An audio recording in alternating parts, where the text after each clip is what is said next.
اس کی اماؤنٹ تو وہی ہے. اب آپ نے جب تک آپ اپنا قرض ادا نہیں کر دیتے، آپ کو روزانہ کے حساب سے مجھے 10 روپے دینے پڑیں گے. اب ہو سکتا ہے اس میں 10 دن گزر جائیں اور 100 روپیہ وہ ادا کر دے 10 10 روپے کر کے، لیکن ایسا نہیں ہوگا کہ وہ اماؤنٹ مائنس ہو جائے. وہ اماؤنٹ وہیں پڑی رہے گی، وہ قرض کی اوریجنل اماؤنٹ وہیں پڑی رہے گی. جب تک وہ بےچارا قرض نہیں ادا کرتا رہے گا، 100 روپیہ بھی وہی رہے گا اور وہ روزانہ کے حساب سے بھی 10 روپے دیتا رہے گا. تو اس ظلم کی وجہ سے اور اللہ تعالیٰ نے ان کو یہ روکا. اس کے علاوہ بھی کئی مقامات ہیں تورات میں جہاں پہ سود کی حرمت وارد ہوئی ہے، لیکن اس کے باوجود اسی تورات کے ماننے والے یہودی سود لیتے تھے. اور آج بھی یہ جو کیپٹلسٹ معاشرہ انہوں نے بنایا ہے، دنیا میں سب سے بڑے سود خوار یہی ہیں. آپ خود دیکھیں IMF ہے یا جو قرضے دیتے ہیں لوگوں کو بڑے بڑے ممالک ہیں، تو پیچھے کیا یہ انہی کی سوچ ہے کہ بس قرضے دو، ان کو قرضوں کے جال میں پھنساؤ اور سود کھاتے رہو، اور قرض وہیں کے وہیں رہتے ہیں اور سود جو ہے وہ بڑھتا رہتا ہے. اور اس کے علاوہ یہ کیا کرتے تھے، لوگوں کے مال کو باطل طریقے سے کھاتے تھے. یعنی ایک باطل طریقے سے کھانے کے مختلف معنی ہم پڑھ بھی چکے ہیں: رشوت کھانا، لوٹ مار کرنا، یتیموں کا مال کھا جانا، بیواؤں کا مال کھا جانا. اور ویسے بھی ان کے ہاں تو یہ عقیدہ ہے کہ غیر یہودی کا مال بھی ہڑپ کر جاؤ تو اللہ تعالیٰ تم سے مواخذہ نہیں کرے گا. تو یہ سارے جرائم، تو ان کی وجہ سے سزا کیا ملی کہ اللہ تعالیٰ نے ان کے اوپر حلال چیزیں حرام کر دی. یہ اس کا جو مضمون ہے وہ انشاءاللہ سورۃ انعام کی آیت نمبر 146 میں ہم پڑھیں گے کہ بنی اسرائیل پہ وہ جانور حرام کر دیے گئے تھے جن کے ناخن ہوتے تھے. اب ناخن والے جانور ویسے حرام نہیں ہوتے، لیکن ان کے اوپر حرام کر دیے گئے تھے اسی وجہ سے، ان کی ان زیادتیوں کی وجہ سے. اس کے علاوہ ان پر گائے اور بکری کی چربی بھی حرام کر دی گئی تھی. اور یہ بڑا مشکل کام ہوتا ہے کہ آپ لائک بیف اور مٹن استعمال کریں اور ایک ایک چربی کا ٹریس جو ہے وہ الگ کر کے اس کو یوز کریں. اور ہو سکتا ہے کہ ان کی فکر میں جو پابندیاں انہوں نے خود اپنے اوپر جو پابندیاں لگائی ہوئی تھی، سختیاں کی ہوئی تھی، اس کی وجہ سے ان کے اوپر یہ زندگی تنگ کر دی جائے. اس کی وجہ سے بھی ایک اور ریزن ہو سکتی ہے کہ ان کے اوپر یہ سختیاں کر دی جائیں. تو اللہ تعالیٰ آخر میں کہتے ہیں کہ ہم نے کافروں کے لیے ان میں سے، اب دیکھیں بنی اسرائیل اللہ کو مانتے ہیں، ٹھیک ہے، یہ ان کو اللہ تعالیٰ کافر کہہ رہے ہیں. کیوں کہہ رہے ہیں؟ یہ پیچھے پوری جرائم کی لسٹ بتا کے جو ان کا کفر ظاہر ہو رہا ہے ہر ایک سے، اس کی وجہ سے کہ ان میں سے جو ہے جو کافر ہے. اس کا مطلب ہے اللہ تعالیٰ نے سب کی بات نہیں کی، کچھ لوگ ایسے ضرور ہیں جو کہ اپنے دین پر قائم ہیں، ان کو اللہ تعالیٰ نے شامل کیا، من ہم کہہ کے ان لوگوں کو الگ کر دیا. تو ان کے لیے دردناک عذاب تیار کر رکھا. تو دنیا میں کیا سزا ملی؟ حلال چیزیں حرام ہو گئی. آخرت میں بھی جان نہیں چھوٹے گی اور دردناک عذاب دیا جائے گا ان کو. لیکن اگلی آیت جو ہے وہ کیا کہہ رہی ہے؟ 162. لیکن الراسخون فی العلم، راسخون فی العلم کو انڈرلائن کرنا ہے. لیکن الراسخون فی العلم منہم والمؤمنون یؤمنون بما انزل الیک وما انزل من قبلک، لیکن وہ جو علم میں راسخ ہیں ان میں سے اور وہ جو ایمان لانے والے ہیں، دو کیٹیگریز، ایک وہ جو علم میں راسخ ہیں اور دوسرے وہ جو ایمان لانے والے ہیں. وہ کیا کرتے ہیں؟ وہ اس پر بھی ایمان لاتے ہیں جو آپ کی طرف نازل ہوا. آپ کون؟ آپ سے کون مراد ہے؟ رسول اللہ صلی اللہ علیہ وسلم کے اوپر، یعنی قرآن، اس پہ بھی ایمان لاتے ہیں. اور جو نازل کیا گیا آپ سے پہلے اس پہ بھی ایمان لاتے ہیں. تو سب سے پہلے دیکھتے ہیں کہ راسخون فی العلم کا کیا مطلب ہے. راسخون فی العلم کا مطلب ہے علم میں گڑے ہوئے، جن کی جڑیں علم میں گہری ہیں، ان کا علم سطحی درجے کا نہیں ہے بلکہ وہ علم میں پختگی رکھتے ہیں. یہاں کیا مراد ہے؟ کوئی بھی علم ہو سکتا ہے، لیکن یہاں کیا مراد ہے کہ وہ لوگ جو الہامی کتابوں کا علم رکھتے ہیں، اصل علم، یعنی تحریف شدہ بھی کتاب پڑھیں گے تو پتہ چل جائے گا اصل بات کیا تھی. ان کے سامنے کوئی بھی الہامی کتاب آ جائے وہ پہچان جاتے ہیں کہ یہ اللہ کی طرف سے ہے. مثال آپ کو دیتی ہوں نجاشی کی. نجاشی کے سامنے جب حضرت جعفر طیار نے سورت مریم کی آیات پڑھی تھی تو نجاشی نے کہا تھا کہ یہ کلام اسی سورس سے آیا جس سے تورات آئی تھی، تو پہچان گیا تھا وہ. تو اسی طرح بہت سے یہودی اہل علم جیسے عبداللہ بن سلام رضی اللہ عنہ اسلام لے آئے، انہوں نے قرآن کو پہچان لیا تھا کہ یہ اللہ کی طرف سے ہے. اور کس طرح پہچانا تھا انہوں نے؟ کیونکہ ان کے پاس تورات کا علم تھا، تو اس کی بنیاد پر انہوں نے پہچان لیا تھا اور پھر وہ محمد صلی اللہ علیہ وسلم پر ایمان لے آئے تھے. تو یہاں یہود میں سے ان لوگوں کی تعریف کی گئی ہے جو واقعی اہل علم ہے، بالکل ویسے ہی جیسے ہم نے سورہ آل عمران میں پڑھا تھا کہ اللہ تعالیٰ نے اہل کتاب میں سے نصارہ کی وہاں پہ تعریف کی تھی. آیت نمبر 183 ہے، 113 ہے: لیسو سواء من اہل الکتاب امۃ قائمۃ یتلون آیات اللہ آناء اللیل وهم یسجدون. کہ سب اہل کتاب میں سے برابر نہیں ہے، ان میں سے کوئی ایسا گروہ بھی ہے جو اللہ تعالیٰ کی آیات کی تلاوت کرتا ہے رات کی گھڑیوں میں اور وہ سجدہ کرتے ہیں۔ اور پھر آخر میں بھی آگے بھی جو 114 کو بھی ملا لیں کہ وہ اللہ پہ ایمان لاتے ہیں اور وہ آخرت دن کے دن پر بھی ایمان لاتے ہیں، وہ امر بالمعروف کرتے ہیں اور نہیں انہیں منکر کرتے ہیں، اور وہ بھلائیوں میں بڑھتے ہیں، تو اللہ تعالیٰ نے کہا یہی لوگ صالح ہیں۔ تو وہاں پہ بھی ویسے تو اہل کتاب کو ڈانٹا جا رہا تھا ان کی غلط عقیدے کے اوپر، لیکن اللہ تعالیٰ نے بیچ میں ان لوگوں کو الگ کیا اور ان کی تعریف کی جو کہ اپنے اوریجنل دین کو فالو کرتے تھے۔ تو یہاں پہ بھی وہی بات ہو رہی ہے، تو ان لوگوں کی تعریف کی جا رہی ہے۔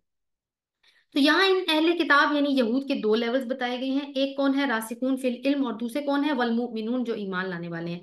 یہ اتنا بڑا درجہ تو نہیں رکھتے جو راسخون کا ہے، لیکن ان میں عام یہودیوں والا بگاڑ بھی نہیں تھا ان مومنین میں۔ یہ سلیم الفطرت لوگ تھے جو دین کو اصلی حالت میں قبول کرتے تھے، تو اب یہ بھی حضرت محمد صلی اللہ علیہ وسلم پر ایمان لے آئے ہیں۔ تو یعنی ایمان لے آئے جو آپ کی طرف نازل ہوا ہے، قرآن پہ ایمان لے آئے، تو قرآن پہ ایمان لانے کا مطلب ہے کہ رسول صلی اللہ علیہ وسلم کی رسالت کو انہوں نے مان لیا ہے، اور جو اس سے پہلے نازل ہوا تھا آپ سے پہلے یعنی تورات، اس پہ تو وہ ایمان رکھتے ہی تھے۔ تو اب ایمان نہیں لائے صرف، بلکہ ایمان کے عملی تقاضے بھی انہوں نے پورے کرنے شروع کر دیے ہیں۔ وہ کون سے ہیں؟ والمقیمین الصلاۃ والمؤتون الزکاۃ، وہ قائم کرنے والے ہیں نماز کو اور وہ دینے والے ہیں زکوٰۃ کو۔ والمؤمنون باللہ والیوم الآخر، اور وہ ایمان لانے والے ہیں اللہ پر اور آخری دن پر۔ تو اس سے ہمیں ایک تو نماز کی اہمیت کا بھی پتہ چلتا ہے۔ اور یہود کی نماز کیا تھی کہ وہ نماز ان کے ہاں باجماعت نماز کا سسٹم تو ان کے ہاں ختم ہو چکا تھا، کیونکہ وہ کہتے تھے کہ ہم سارے مختلف درجات کے لوگ یعنی اہل علم ہیں ہم، اور ہم عام لوگوں کے ساتھ کھڑے ہو کے نماز نہیں پڑھ سکتے۔ تو باجماعت نماز ختم ہو گئی، کرتے کرتے پھر انڈیویجول نماز بھی ختم ہو گئی۔ تو سجدے کا تصور ان کے ہاں ابھی بھی نہیں ہے، بس ایک رکوع کی طرح کا کوئی ریچول ہے جو آپ نے دیکھا ہوگا کہ وہ جھک جھک کے ادا کر رہے ہوتے ہیں۔ زکوٰۃ سے بھی وہ دور تھے، کیونکہ ہم نے ابھی پڑھا ان کو تو سود کھانے کی عادت تھی، وہ تو لوگوں کے مال کو باطل طریقے سے کھاتے تھے، تو ان کے اندر تو لالچ پڑی ہوئی تھی مال کی، مال اکٹھا کرنے کی اور مال کھانے کی۔ تو جن کے اندر دولت کی لالچ پڑ جائے وہ زکوٰۃ تو نہیں دے سکتے، لیکن یہ وہ لوگ ہیں جو نماز بھی قائم کرنے والے ہیں اور زکوٰۃ بھی دینے والے ہیں۔ اور یہ کیوں کرتے ہیں وہ سارے کام؟ کیونکہ وہ اللہ پر ایمان لاتے ہیں اور آخری دن پر ایمان لاتے ہیں، ان کو آخرت کی باز پرس کا ڈر ہے۔ تو آخر میں اللہ تعالیٰ نے کیا ان کے لیے نام رکھا؟ اولئک سنؤتیہم اجرا عظیما، یہی وہ لوگ ہیں کہ عنقریب ہم انہیں بڑا اجر دیں گے۔ یہی کہا ہے بڑا اجر، کتنا بڑا، کس نوعیت کا، وہ ہمیں نہیں پتا، وہ اللہ ہی بہتر جانتا ہے، لیکن ظاہر ہے کہ اللہ تعالیٰ نے اگر اجر عظیمہ کی بات کی ہے تو ایسا اجر ہوگا جس کا ہم تصور نہیں کر سکتے۔ اب یہ دیکھیے کہ یہ جتنی بھی آیات ہم نے پڑھی، یہاں پہ ہمارا وہ مضمون مکمل ہو گیا جس کو ہم نے شروع کیا تھا، کہ یہاں پہ اہل کتاب کے ساتھ وارننگ ہے اور ایک غضب کا انداز ہے، ان کو ان کے جرائم یاد کروائے جا رہے ہیں۔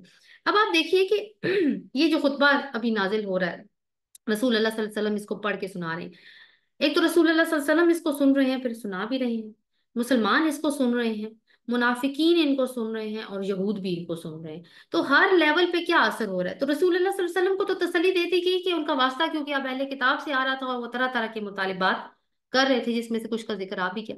تو اللہ تعالیٰ نے تسلی دی ہے کہ دیکھیے ان کی یہ ہسٹری ہے، تو آپ پریشان نہ ہوں، اس قوم کی یہ عادت بن چکی ہے، ان کی سرشت میں یہ چیزیں شامل۔ مسلمانوں کو ایک طرح سے وارن کیا گیا ہے کہ دیکھو تم یہ حرکتیں مت کرنا جو پچھلی قوم کرتی رہی ہے، کیونکہ تمہیں اب امت وسطیٰ بنایا گیا، تمہاری رسپانسبلٹیز اور طرح کی۔ منافقین کو بتایا جا رہا ہے کہ دیکھو اب یہ ہم نے خود بھی دیکھا کہ منافقت اور جو یہود کے اندر جو ایلیمنٹس پائے جاتے ہیں، اخلاقی گراوٹ، بد اعتقادی، منافقین کے اندر بھی وہی چیزیں پائی جا رہی ہیں، بہت زیادہ حد تک وہ چیزیں ان کے اندر بھی پائی جا رہی ہیں۔ تو ان کو بتایا جا رہا ہے کہ دیکھو تم کہنے کو مسلمان ہو، تم اپنے آپ کے اوپر اپنے اوپر مسلمان کا لیبل لگا کے گھومتے ہو، کیونکہ منافق تو اپنے اوپر منافق کا لیبل تو نہیں لگا کے گھومے گا، تھے تو مسلمان۔ تو تمہیں ان کو بھی ان اے وے وارن کر دیا گیا ہے، اور یہود کو تو سامنے سامنے بتا دیا گیا ہے کہ دیکھو یہ تمہارے جرائم کی لسٹ ہے۔ تو ساتھ ساتھ جرائم کی لسٹ جب یاد کروائی جائے تو جو بھی سلیم الفطرت لوگ ہوتے ہیں پھر وہ اپنے جرم کو ریئلائز کرتے ہوئے اپنے راستوں کو درست کرنے کی کوشش کرتے ہیں۔ آگے پڑھتے ہیں، اگلی جو آیت کا گروپ ہے وہ 163 سے لے کے 175 تک ہے۔ آئی ہوپ کہ آپ یہ ترتیب جو ہے وہ نوٹ کر رہے ہوں گے۔ اس میں ان آیات میں رسول اللہ صلی اللہ علیہ وسلم کو تسلی دی جا رہی ہے کہ یہ جو وحی آپ کے اوپر اتری ہے یہ کوئی نئی چیز نہیں ہے، رسول پہلے بھی آتے رہے ہیں، اگر یہ لوگ نہیں مانتے تو آپ کا یا کسی رسول کا قصور نہیں ہے، ان کا اپنا قصور، یہ اپنی جانوں پہ ظلم ڈھا رہے ہیں۔ اور پھر نصارہ سے بعد میں خطاب ہوگا جس میں ان کو وارن کیا جائے گا اور دعوت بھی دی جائے گی۔ تو دیکھتے ہیں آیت نمبر 163۔ آج ہم 163، 164 اور 165 ہی انشاءاللہ کر پائیں گے۔ انا اوحینا 163، انا اوحینا الیکا کما اوحینا الی نوح والنبیین من بعد، بے شک ہم نے آپ کی طرف وحی کی جیسا کہ ہم نے وحی کی تھی نوح کی طرف اور نبیوں کی طرف جو ان کے بعد آئے تھے۔ تو کیا مطلب ہے اس بات کا؟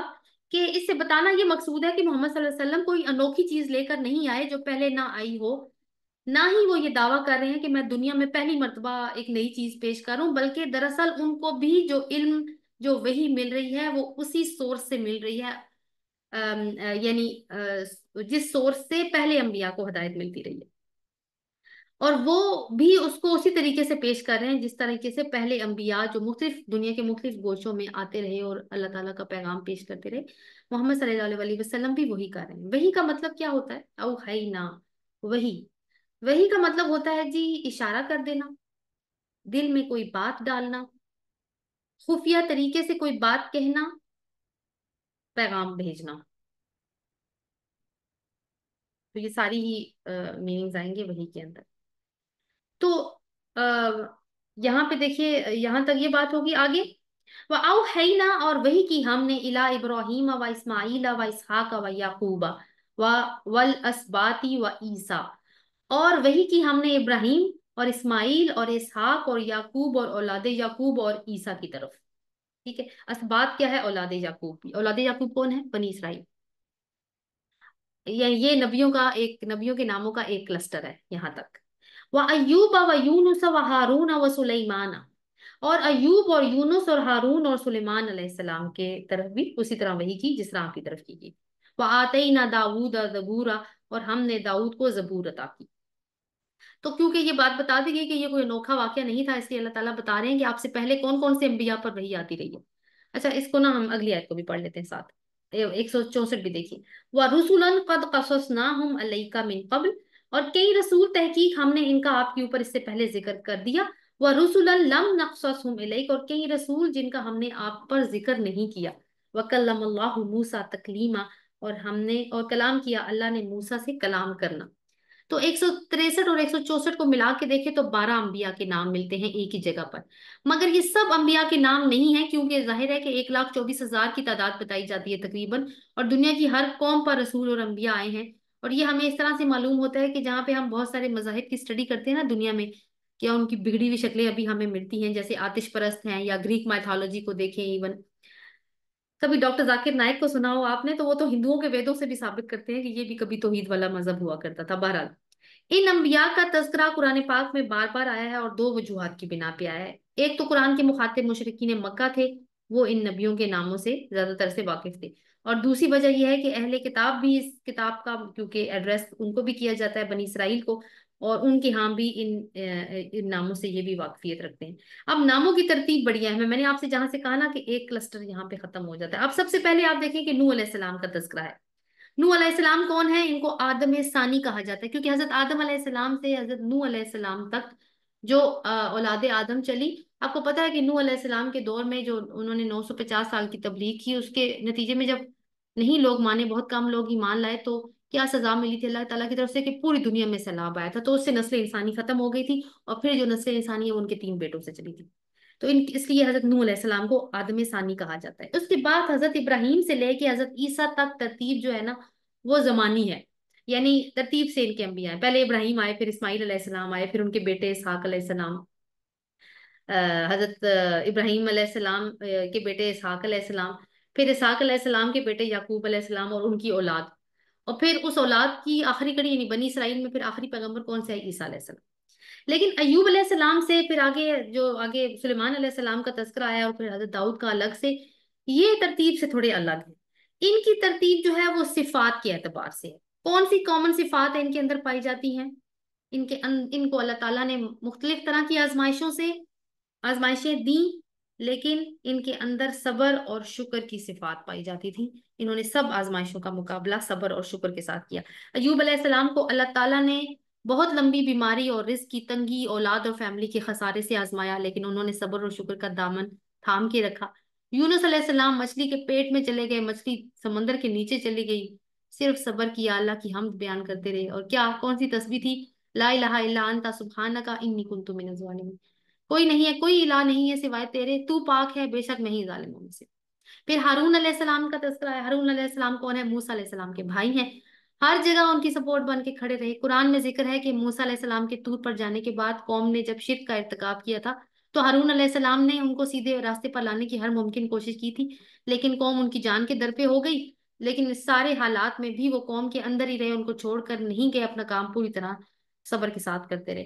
پھر سلیمان علیہ السلام اور داؤد علیہ السلام کا تذکرہ ہے، بالکل ہی اپوزٹ، دونوں انبیاء بھی ہیں، باپ بیٹا بھی ہیں، اور بادشاہ بھی ہیں۔ انبیاء میں بادشاہ ہیں، یعنی اس طریقے سے ایک اور پوزیشن پہ ہیں، معاشرے میں جس کو ہم پوزیشن والا کہتے ہیں نا، وہ والی پوزیشن ہے ان کی۔ نعمتوں کی کثرت کے باوجود صبر کرنے والے ہیں اور شکر کرنے والے ہیں۔ ان پہ بھی آزمائشیں آئی ہیں جو کہ انشاءاللہ ہم بعد میں پڑھیں گے سورہ نمل میں اور سورہ صاد میں۔ تو یہ صفاتی اعتبار سے دیکھیں تو ایوب علیہ السلام اور یونس علیہ السلام کو مایوس کن حالات سے آزمایا گیا، اس کے برعکس سلیمان علیہ السلام اور داؤد علیہ السلام کو کثرت اموال سے آزمایا گیا۔ آخر میں کہا کہ واتعینہ داؤد زبورا، خاص طور پر زبور کا ذکر، یہ کتاب داؤد علیہ السلام پہ نازل ہوئی تھی، زبور، اور اس میں اللہ تعالیٰ کی حمد کے ترانے تھے، ایسے ترانے جن کو سن کر دل موم ہو جاتا تھا، نرم ہو جاتا تھا دل۔ قرآن میں حمد ہے اللہ تعالیٰ کی، لیکن شریعت بھی ہے، تو اس میں شریعت نہیں تھی۔ تو لب لباب کیا ہے کہ پیغمبروں کا ایک پورا قافلہ ہے جو اپنے اپنے وقت پہ چلتا آ رہا ہے، کوئی کسی علاقے میں، کوئی کسی اور علاقے میں، سب کے سب صرف اللہ وحدہ لا شریک کے نمائندے ہیں، اسی سے وہی حاصل کرتے ہیں، کسی نے اپنی طرف سے کوئی چیز پیش نہیں کی۔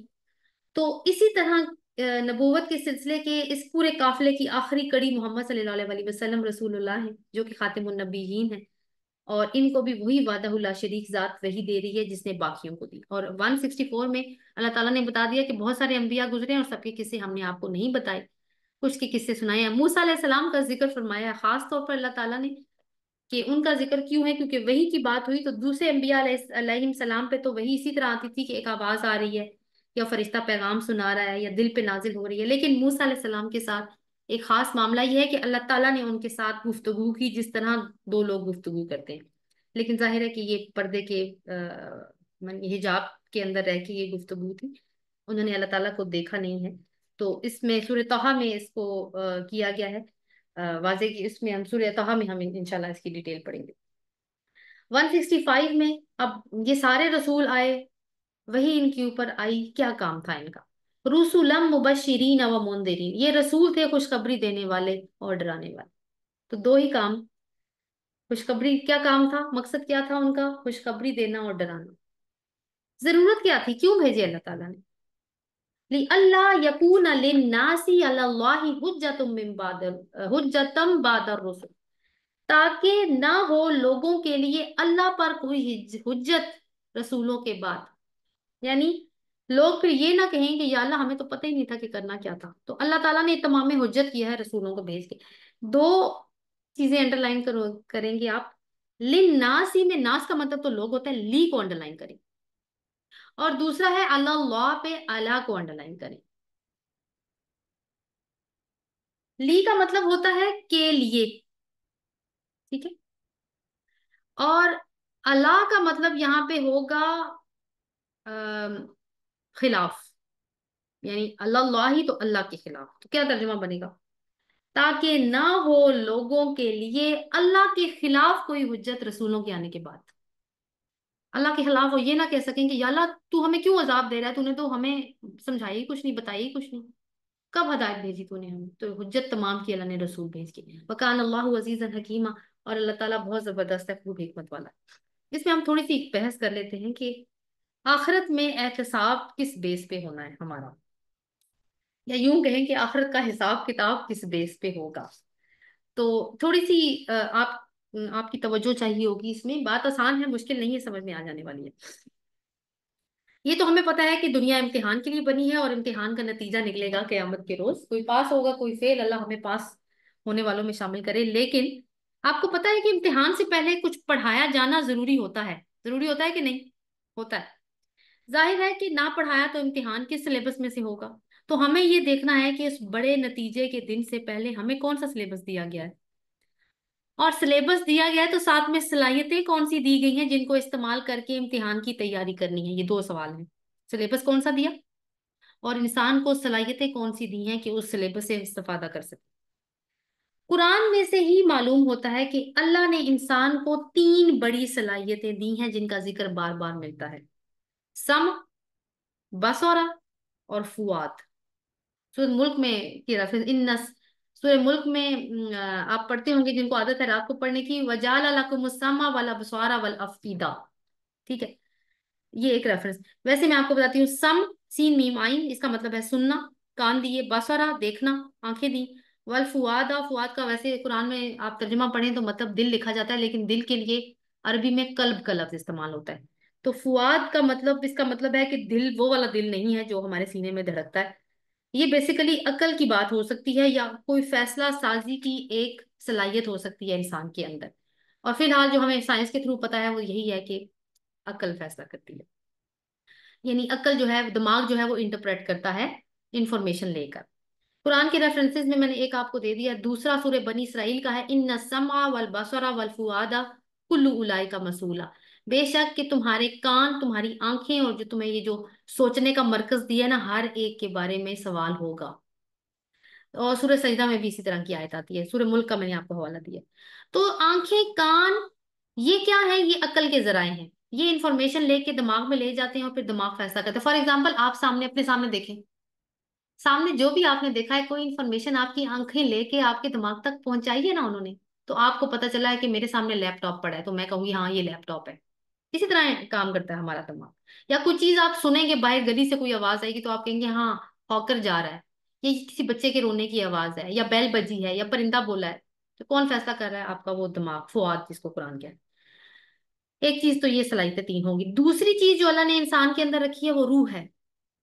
اور اسی روح کی وجہ سے انسان کے اندر فطری طور پر یہ صلاحیت موجود ہے کہ وہ اچھائی اور برائی میں تمیز کر سکتا ہے. سورہ شمس میں اللہ تعالیٰ ارشاد فرماتے ہیں، وَنَفْسٍ وَمَا سَوَّاهَا، اور نفس جس کو ہم نے سیدھا کر کے بنایا، فَأَلْهَمَهَا فُجُورَهَا وَتَقْوَاهَا، پس ہم نے اس کو الہام کر دیا، اس کا فجور بھی اور اس کا تقوی بھی. فجور یعنی برائیاں، اور تقوی اچھائی کے معنی میں. تو دونوں چیزیں ہم نے اس کو بتا دی. یعنی وہ جرم کو بھی جانتا ہے، وہ تقوی کو بھی جانتا ہے. یہ وہ بائی نیچر جانتا ہے. اس کے لیے مسلمان ہونے کی ضرورت نہیں ہے، اس کے لیے قرآن پڑھنے کی ضرورت نہیں. پوری دنیا میں ہر کوئی تو قرآن نہیں پڑھتا، غیر مسلم لوگ بھی ہیں، لیکن ان کو پتا ہے کہ مورل سٹینڈرڈز کیا ہیں، سچ اچھا ہے، جھوٹ برا ہے، سب کو پتا ہے. جھگڑا برا ہے، صلح اچھی ہے، یہ سب کو پتا ہے. کیسے پتا چلا؟ روح کی وجہ سے. اور روح کیا ہے؟ غیبی چیز ہے، اس کا تعلق غیب کی دنیا سے ہے، جبکہ آنکھوں، کانوں اور عقل کا تعلق اس دنیا سے ہے. اب اگر صرف اسی بنیاد پر ہی محاسبہ ہو جاتا، کس بنیاد پر؟ کہ دنیا کو مشاہدہ کرنے کی صلاحیت اللہ تعالیٰ کہتے کہ میں نے تمہیں دی ہے، عقل میں نے تمہیں دی، تمہیں پتا ہے کہ بنیادی چیزیں جو جو جو دی ہیں وہ تمہیں دے دی تھی میں نے. فطرت بھی میں نے تمہیں دے دی تھی کہ تمہیں پتا تھا کہ اچھائی اور برائی میں تمیز کیا ہے. تو اگر صرف اسی بنیاد پر محاسبہ ہوتا تو بھی ہو سکتا تھا. تمہیں پتا تھا نا فلانا کام غلط تھا، پھر بھی تم نے کیا، آپ سزا بھگتو. مگر اللہ تعالیٰ نے ایسا کیا نہیں. اللہ کی سنت ہے کہ وہ حجت تمام کرتا ہے. اور وہ اللہ تعالیٰ نے کیسے کی؟ اپنے نبی اور رسول بھیجے. اللہ نے ان کو انسانوں ہی میں سے چنا. یہ ایسے لوگ تھے جو اعلیٰ کردار اور اخلاق کے مالک تھے. ان کا کردار معاشرے میں ایک سند کی حیثیت رکھتا تھا. رسول اللہ صلی اللہ علیہ وسلم کو صادق اور امین کب کہا گیا تھا؟ وہی آنے کے بعد یا پہلے؟ پہلے کہا گیا تھا. ان سے فیصلے ان کی باسط سے پہلے کروائے جاتے تھے. اسی طرح باقی انبیاء کو بھی، ان کا ہم قرآن میں جو اکاؤنٹ پڑھتے ہیں، وہ اپنے معاشرے کے ایسے لوگ تھے جن کا کردار اسٹیبلش تھا، ویل اسٹیبلش تھا. لوگ ان کے کردار کی گواہیاں دیا کرتے تھے. ان کے پاس اللہ نے اپنی وحی بھیجی اور واضح طور پر بتا دیا کہ کیا کرنا ہے اور کیا نہیں کرنا. تمہارے اس دنیا میں آنے کا مقصد کیا ہے اور اس مقصد کو تم نے کس طریقے سے حاصل کرنا ہے. پھر ظاہر ہے کہ یہ اللہ کے نمائندے ہیں، انہوں نے ایک دن فوت بھی ہو جانا ہے. تو کہیں تم بھول نہ جاؤ تو اللہ تعالیٰ نے کتاب بھی دے دی، یعنی سلیبس بھی مل گیا. تو دونوں سوالوں کے جواب آگے، صلاحیتیں دی اور سلیبس بھی دے دیا. اور سلیبس میں قرآن کا میں نے ذکر کیا، سنت کو نہیں بھولنا ہم نے، اس لیے کہ سنت تو پریکٹیکل ڈیمونسٹریشن ہے قرآن کی. یعنی صرف اب ہمارے پاس سلیبس کی لکھی لکھائی کتاب نہیں ہے، ہمارے پاس پریکٹیکل گائیڈ بھی موجود ہے اپنی سنت کی شکل میں، آخری حجت کے طور پر. تو رسولوں کے آنے کا مقصد کیا نکلا؟ پھر آئے دیکھیں،